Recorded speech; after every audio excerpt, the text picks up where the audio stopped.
నమస్తే, welcome to మనం TV. నేను వలి. ప్రస్తుతం లైవ్ లో జాయిన్ అయ్యారు జనసేన పార్టీ రాష్ట్ర అధికార ప్రతినిధి అడ్వకేట్ రజనీ గారు. వారితో మాట్లాడదాం. రజనీ గారు నమస్తే అండి. నమస్తే అండి.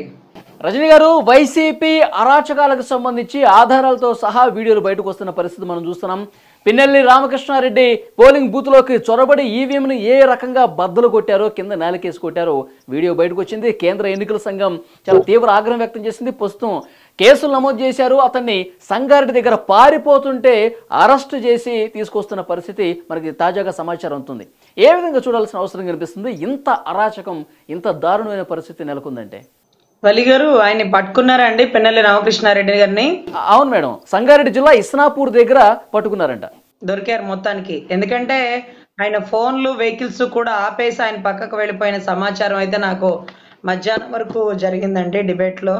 అదే రకంగా ఇప్పుడు మీరు ఏదైతే ఎలిగేషన్స్ చేస్తున్నారో అదంతా తప్పు. దొంగతనం చేసే దొంగలదైతే దాన్ని పట్టుకోలేని పోలీసులది. సొసైటీ, ఆ వ్యవస్థ దిగజార్చినటువంటి చుట్టూ ఉండే పరిస్థితుల్ని కూడా మనం ఖండించాలండి. ఎందుకంటే పిన్నెల్లి రామకృష్ణారెడ్డి గారి వైఖరి అదేనని అక్కడ ఉండే ప్రజలకి తెలుసు, పోలీసులకి తెలుసు, ఎలక్షన్ కమిషనర్కి కూడా తెలుసు. ఎందుకంటే 20 కాంప్లికేటెడ్ ఏరియాలు ఉన్నప్పుడు 4 కాంప్లికేటెడ్ ఏరియాలు పల్నాడులోనే ఉన్నాయి. ఆ పల్నాడులో ఉండే 4-5 ప్రదేశాల్లో మెయిన్ అంతా మాచర్ల ఏరియా, నరసరావుపేట ఒకటి. సో వీటన్నిటిని బేస్ చేసుకొని అక్కడ కేంద్ర బలగాలను దించాలి కదండి. అమరావతిలో పోలీసులు అయితే పాకిస్తాన్ బోర్డర్ లో ఉన్నట్టు ఉండేవాళ్ళండి. ఒక ఇంటికి 10 మంది పోలీసులు, ఇంట్లో కూడా 2 ఉండేవాళ్ళు. కానీ గేట్ దగ్గర 10 మంది పోలీసులు గస్తీ కాసేవాళ్ళు. అన్యులు ఎవరిని లోపలికి రానిచ్చేవాళ్ళు కాదు. అటువైపుగా వెళ్తున్న ప్రతి ఒక్కరిని చెక్ చేసేవారు.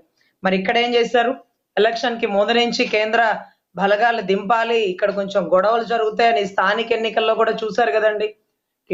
బలమైన టీడీపీ కూడా పార్టిసిపేట్ చేయలేని పరిస్థితుల్లో స్థానిక ఎన్నికల్లో ప్రాణాలకు తెగించి జనసేన వాళ్ళు చేశారు.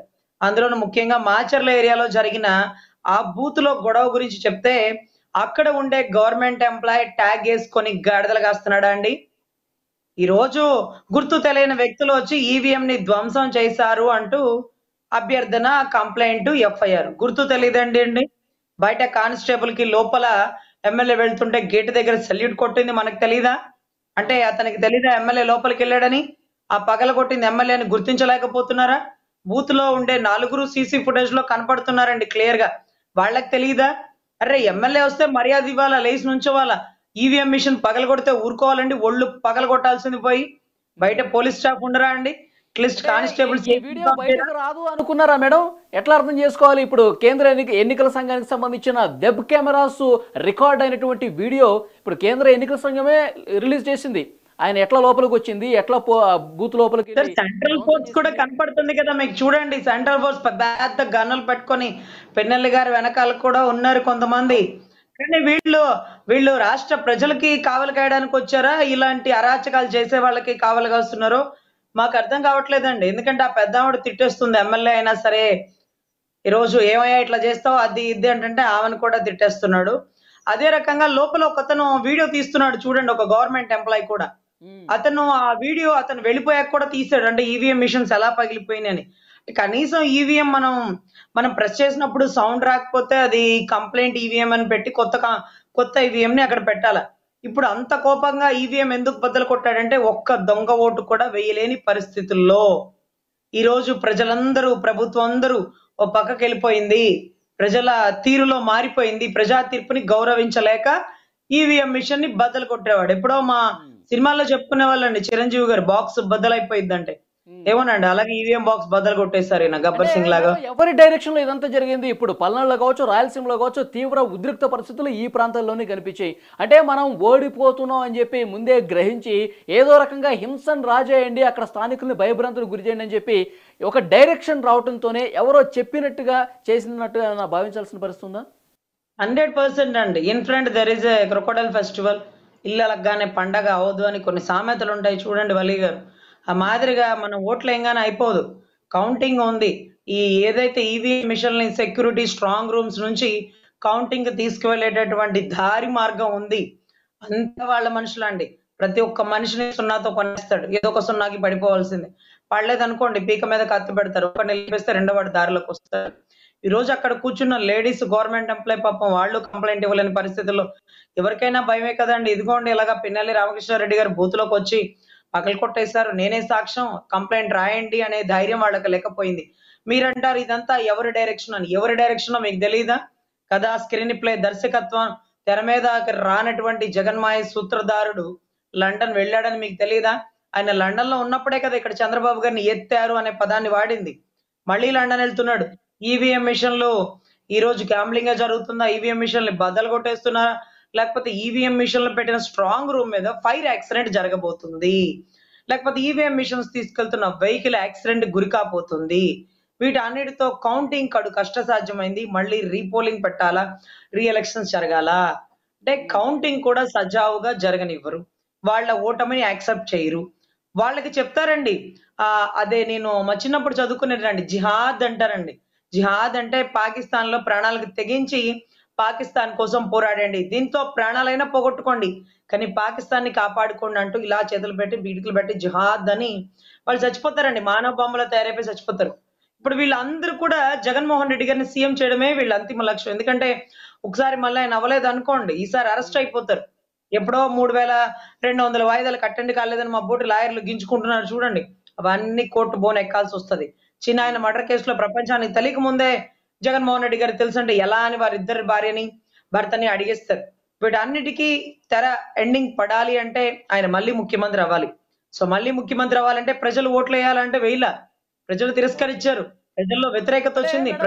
జరుగుతున్న సమయంలో రాష్ట్ర వ్యాప్తంగా మనకి వ్యతిరేకంగా ఓట్లు వేస్తున్నారు కాబట్టి సో దాన్ని ఏ రకంగా అయినా సరే భయపెట్టాలనే ఉద్దేశంతో రాష్ట్రాన్ని తగలబెట్టేయండి, ఓటమిని మనం అంగీకరించొద్దు అని చెప్పి తాడేపల్లి ప్యాలెస్ నుంచి ఈ రకమైనటువంటి ఆదేశాలు వచ్చాయి కాబట్టి ఇంత హింస జరిగిందని పెద్ద ఎత్తున ప్రచారం జరిగింది. వాస్తవమేనా ఇది? సార్ 100% నాకు తెలిసిన అతి కొద్ది సమాచారం అయితే నేను వైజాగ్ వాళ్ళతో ఒక ఒక ఒక 50 మందితో పైన మాట్లాడుంటారండి రియల్ ఎస్టేట్ వాళ్ళతో. ఎందుకంటే అమరావతి భూములకి రెక్కలు వచ్చినాయి, వైజాగ్ భూమికి రక్షణ వచ్చింది అంటే వాళ్ళని చాలా మంది ప్రదర్శించారు, ఫోన్లు కూడా చేశారు. వైజాగ్ రియల్ ఎస్టేట్ ఇంకా పడిపోలేదమ్మా, మాకేమీ కాదు, మళ్ళీ మా జగన్మోహన్ రెడ్డి గారు ఇక్కడే వచ్చి ప్రమాణ స్వీకారం చేస్తారు, మీరు ఓట్లు వేసింగానే అయిపోయిందా, ఇల్లు అలగ్గానే పండగ అయిపోయిందా? లేదు కదా, కౌంటింగ్ ఉంది, జర్నీ ఉంది, స్ట్రాంగ్ రూమ్స్ ఉన్నాయి, ఆయన ఖచ్చితంగా మాకైతే నమ్మకం ఉంది అనేటటువంటి పరిస్థితుల్లో ఈరోజు ఉన్మాదుల్లాగా ప్రజల్ని తయారు చేస్తూ మీ భూమికి రేట్లు కావాలా, వైజాగ్ లో రాజధాని కావాలా, అయితే ఈవీఎం మిషన్లు బద్దలు కొట్టేయండి, స్ట్రాంగ్ రూమ్ లో గ్యాంబ్లింగ్ చేయండి. స్ట్రాంగ్ రూమ్ కి ఇంకొక రూట్ మ్యాప్ వేస్తున్నారండి. ఎంత రూట్ మ్యాప్ అంటే పురాతన కాలంలో తవ్వకాలు చూసాను చూడండి, భూమిలోంచి ఒక మనిషి బయటకు వచ్చేసి స్ట్రాంగ్ రూమ్ చెక్ చేసి, అంటే బయట కెమెరాలు బయటే ఉంటాయి, లోపల ఏం జరుగుతుందో మనకు తెలియనట్టు పరిస్థితి. సో ఈ మాదిరిగా తీసుకొచ్చి ఈరోజు ఖచ్చితంగా కౌంటింగ్ లో కేంద్ర బలగాలు ఉండాలండి. ఇంకోటి ఏంటంటే కౌంటింగ్ లో అయిపోతుంది, ఆ పక్కన ఎవరో గెలిచేస్తారు, మనం సంబరాల్లో వాళ్ళని పైకి లేపేస్తాం, అటు ఇటు తిప్పేస్తాం, ఆ బాంబులు, పేలుళ్ళు, హడావుళ్ళు, స్వీట్లు ఇదంతా జరుగుతుంది. దీంట్లో కూడా ఇంకొక మాయ జరగచ్చండి. వాళ్ళు ప్రమాణ స్వీకారం చేసే వరకు అతను ఇంకా ఎమ్మెల్యే గెలిచినట్టు కింద కాదండి. ప్రమాణ స్వీకారం చేసే లోపే అతన్ని చంపేస్తే మళ్ళీ బై ఎలక్షన్స్. సో ఈ రకంగా దేనికైనా తెగిస్తారని మీరు చూసారు. తిరుపతిలో పులివర్తి నాని గారి మీద జరిగిన దాడి, గన్మ్యాన్ లేకపోతే ఆయన ప్రాణం పోయే పరిస్థితి. చెవిరెడ్డి అనే వ్యక్తి ఎవరైతే ఉన్నారో గతంలో కూడా బై ఎలక్షన్స్ చేసిన వ్యక్తి, ఏదైతే రెడ్ శాండిల్ గానీ, గంజాయి గానీ, టీటీడీలో జరుగుతున్న గ్యాంబ్లింగ్ గానీ ప్రతిదీ తెలిసిన వ్యక్తి. ఈసారి అతను అరెస్ట్ అయిపోయాడు అనుకోండి, ఇక జీవితాంతం పాత కేసులు, రెడ్ శాండిల్ ఇవన్నీ కూడా జైలుకి వెళ్ళిపోతాడు. ఇంకొక ముఖ్య సమాచారం ఏంటంటే వల్లి గారు, వంశీ గారు, వల్లభనేని వంశీ గారు అమెరికా వెళ్ళిపోయారు. ఏదో 9 కోట్లు ఖర్చు పెట్టి అక్కడ ఫుల్ ఫ్లెడ్జ్డ్ గా ఉండేలాగా ఏదో బిజినెస్ పర్పస్ తో ఒక వీసానో పాస్పోర్ట్, అవునండి అవును, అక్కడే స్థిరపడిపోయేలాగా దానికి సంబంధించినటువంటి గ్రీన్ కార్డో, పింక్ కార్డో, రెడ్ కార్డో, ఏవో కార్డులు ఉంటాయి కదండి. తెలివితేటలు తక్కువైనా, బుద్ధి తక్కువైనా తెలివితేటలు ఎక్కువ అన్నట్టుగా. సో అలాంటి పనులు చేసుకుంటున్నారు. ఇంకొంతమంది అయితే మా విశాల హృదయం గల పవన్ కళ్యాణ్ గారితో కాంటాక్ట్ లో బిగిన్ చేశారండి. అన్నా తెలియ జరిగిందన్నా, నీకు తెలియంది కాదన్నా అని ఎవరు అనుకున్నారు సార్? వీళ్ళందరూ ఓడిపోయే వాళ్ళు అనుకున్నారా? కాదు కదా సార్, గెలిచేవాళ్ళు. గెలిచే ప్రతి ఎమ్మెల్యే ఈరోజు కళ్యాణ్ గారి దాకా వార్త వెళ్తూ ఉందండి. మాకు వచ్చిన సమాచారం ప్రకారం గెలిచే ప్రతి ఒక్కడు కూడా కళ్యాణ్ గారితో కాంటాక్ట్ లోకి వచ్చేస్తున్నాడండి. అంటే ఇక పార్టీ ఉండదు, వాళ్ళ అధినాయకుడు ఉండడు, లండన్ నుంచి వెనక్కి రాడు, మరి మా రాజకీయ భవిష్యత్ ఏంటి, టీడీపీలో మమ్మల్ని రానివ్వరు, అక్కడ బూతులు తిట్టి బయటకు వచ్చాం, నువ్వే ఆదుకోవాలన్నా అంటే టీడీపీ వేరు జనసేన వేరు కాదు కదా, కూటమి కదా. సో అందుకని కొంత డిస్కషన్ జరుగుతుందంటండి. బాగా గెలిచే వాళ్ళు అంటే బలమైన బాలశౌరి గారు ఈరోజు మా జనసేనలోకి వచ్చినట్టుగా, యంగ్స్టర్ అయినటువంటి లావు శ్రీకృష్ణదేవరాయలు టీడీపీలో వచ్చినట్టుగా, ఇంకా చాలా మంది గెలిచాక వస్తామన్నా, ఇప్పుడే వద్దులన్నా, ఇప్పుడు వస్తే ఊరుకోడన్నా జగన్ ఎలాంటి వాడో మాకు తెలుసన్నా, పక్కలో బల్లెంలాగా మేము బతుకుతున్నామన్నా అంటున్న వాళ్ళు ఉన్నారు. సో 100% గెలిచాక కూటమి ఇంకా బలోపేతం అవబోతుందండి. కొంతమంది కేంద్రంతో అంటే కేంద్రంతో ఉండాలని బీజేపీలో కూడా వెళ్ళబోతున్నారు. అంటే వైసీపీ మొత్తం ఖాళీ అవబోతుంది. కొంత కాంగ్రెస్ లో చిగురుస్తారేమో, కొంత జనసేన, టీడీపీ, బీజేపీ, మొత్తానికి ఆ పార్టీ అయితే ఉండదండి. వైసీపీ అంటే ఫలితాల తర్వాత కూటమి గెలిచిన తర్వాత మొత్తం వైసీపీ కొలాప్స్ అవబోతుంది అంటారు. క్లీన్ స్వీప్ అండి. ఎందుకంటే వాళ్ళ అధినాయకుడు లండన్ నుంచి వచ్చే అవకాశాలు ఉండవు. ఒకళ్ళు వచ్చినా కూడా అరెస్ట్ పర్వం ఉంటుంది. మళ్ళీ ఓడిపోతున్నారని ఈ అరాచకాలకి దిగజారుతున్నారు. Thank you very much Rajani garu. నమస్తే అండి.